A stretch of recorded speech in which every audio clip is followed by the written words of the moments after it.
Perkenalkan, nama saya Charles Sarsoyo, Fakultas Teknik Sipil Universitas Pembangunan Indonesia akan menjelaskan mengenai pengenalan teknologi informasi dan komunikasi melalui mata kuliah pengenalan teknologi informasi dan komunikasi. Kita masuk pada bagian pertama, pengertian data. Data adalah sesuatu yang belum mempunyai arti bagi penerimanya dan masih memerlukan adanya suatu pengolahan. Data bisa berwujud suatu keadaan, gambar, suara, huruf, angka, matematika, bahasa, ataupun simbol-simbol lainnya yang bisa kita gunakan sebagai bahan untuk melihat lingkungan, objek, kejadian, ataupun suatu konsep. Di dalam dunia IT, informasi teknologi pun sama, kesimpulan terhadap suatu yang dianalisa mungkin berbeda, tetapi hal itu semua dapat diminimalisir dan dihilangkan selama apa yang menjadi pedomannya pun sama. Dalam dunia IT dan kebutuhan yang disesuaikan, ternyata banyak sekali kejadian yang jika kita memandang untuk kemajuan teknologi dan komunikasi dapat dibuat prosedur dan aturan yang sama, sehingga informasi yang dibutuhkan dari suatu kasus akan sama. Biasanya dalam dunia IT yang menjadi permasalahan adalah kasus-kasus yang sering terjadi dan untuk penyelesaiannya masih dengan prosedur yang manual. Beberapa contoh kasus yang terjadi di beberapa tempat seperti pengolahan data, administrasi, pengelolaan data pustakaan sudah banyak yang tidak manual, dan lain-lain. Untuk mengatasi beberapa contoh di atas diperlukan data dan informasi yang dibutuhkan. Beberapa definisi tentang data dari sudut pandang yang berbeda. Ada yang menyebutkan bahwa datum yang berarti fakta atau bahan-bahan keterangan. Dari sudut pandang bisnis, yaitu deskripsi organisasi tentang sesuatu dan kejadian. Yang ketiga, data adalah deskripsi dari sesuatu dan kejadian yang kita hadapi. Lalu ada yang juga keempat, kenyataan yang menggambarkan suatu kejadian-kejadian dan kesatuan nyata. Lalu kita masuk di pengertian informasi. Informasi adalah sejumlah data yang telah diolah melalui pengolahan data dalam rangka menguji tingkat kebenarannya dan ketercapaiannya sesuai kebutuhan. Sedangkan data merupakan bahan mentahnya. Definisi berbagai sumber mengenai informasi yaitu informasi sebagai data yang diolah menjadi bentuk yang berguna bagi penerima dan nyata berupa nilai yang dapat dipahami dalam keputusan sekarang maupun masa depan. Menurut Barry A. Cushing adalah informasi merupakan sesuatu yang menunjukkan hasil pengolahan data yang diorganisasi dan berguna kepada orang yang menerimanya. Lalu menurut Robert Anthony dan John Dearden itu mengatakan bahwa sebagai suatu kenyataan data item yang menambahkan pengetahuan bagi penggunanya. Lalu menurut Stephen Maskov dan Mark Simkin adalah menyatakan bahwa kenyataan dan bentuk-bentuk yang berguna yang dapat digunakan pengambilan keputusan bisnis. Tiga hal yang harus diperhatikan dari informasi itu: pengolahan data memberikan makna dan bermanfaat. Ciri-ciri informasi yang berkualitas menurut MC Liot adalah akurat, tepat waktu, relevan, lengkap. Berikut beberapa ciri informasi yang baik: aktual, faktual, bahasa yang dipakai singkat, padat, jelas, menarik.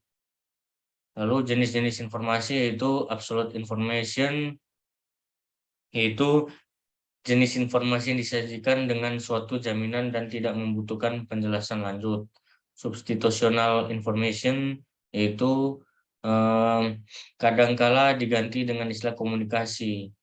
Lalu filosofi information, yaitu informasi yang berkaitan dengan konsep, menghubungkan informasi dan pengetahuan dan kebijakan. Subjective information, yaitu berkaitan dengan perasaan informasi manusia. Lalu objective information, itu karakter logis informasi tertentu. Lalu cultural information, itu memberikan tekanan dan dimensi pada kultural. Lalu fungsi informasi yaitu meningkatkan aksesibilitas, menjamin tersedianya kualitas dan keterampilan sistem informasi secara kritis, mengembangkan proses perencanaan yang efektif, mengidentifikasi kebutuhan-kebutuhan akan keterampilan pendukung sistem informasi, menetapkan investasi yang diarahkan sistem informasi, mengantisipasi dan memahami konsekuensi ekonomis dari sistem informasi dan teknologi baru, memperbaiki produktivitas aplikasi pengembangan dan pemeliharaan sistem, organisasi menggunakan sistem informasi yang mengelola transaksi, mengurangi biaya, dan menghasilkan pendapatan, produk, dan pelayanan. Lalu perusahaan menggunakan sistem informasi untuk mempertahankan persediaan pada tingkat paling rendah agar konsisten dan jenis barang yang tersedia. Lalu ada sistem informasi manajemen untuk mendukung pengambilan keputusan, sistem informasi manajemen berdasarkan kegiatan manajemen, sistem informasi untuk pengendalian operasional, sistem informasi untuk pengendalian manajemen, sistem informasi untuk perencanaan strategis, dan sistem informasi manajemen berdasarkan fungsi organisasi. Komponen informasi yaitu root of information, yaitu berada pada tahap keluaran pertama sebuah proses pengolahan data yang biasanya disampaikan orang pertama. Lalu bar of information yaitu badan atau batangnya dari informasi yang disajikan dan memerlukan informasi pendukung agar informasi inti dapat diketahui secara utuh.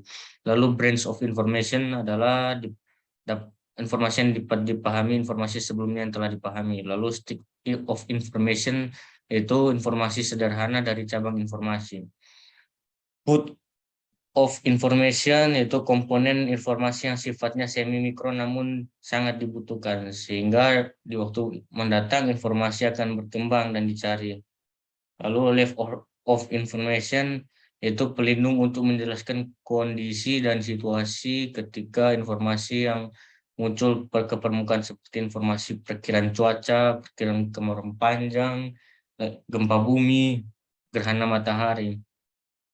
Lalu perubahan data menjadi informasi meliputi pengolahan dan informasi. Sebagai kesimpulan, berdasarkan materi di atas dapat disimpulkan bahwa data bisa berwujud suatu keadaan, gambar, suara, huruf, angka, matematika, bahasa, ataupun simbol lainnya yang kita gunakan sebagai bahan untuk melihat lingkungan, objek, kejadian, ataupun konsep. Demikian itu yang saya dapat jelaskan. Terima kasih. Lalu saya saat ini akan menjelaskan kesan saya ketika berkuliah di UNPI. Bagi saya itu sangat bagus karena di sisi lain kita tidak hanya dituntut secara akademis, namun bisa memahami akan peran-peran kita ke depannya dalam bekerja, sehingga ilmu yang dipelajari tentunya sangat bermanfaat. Terima kasih.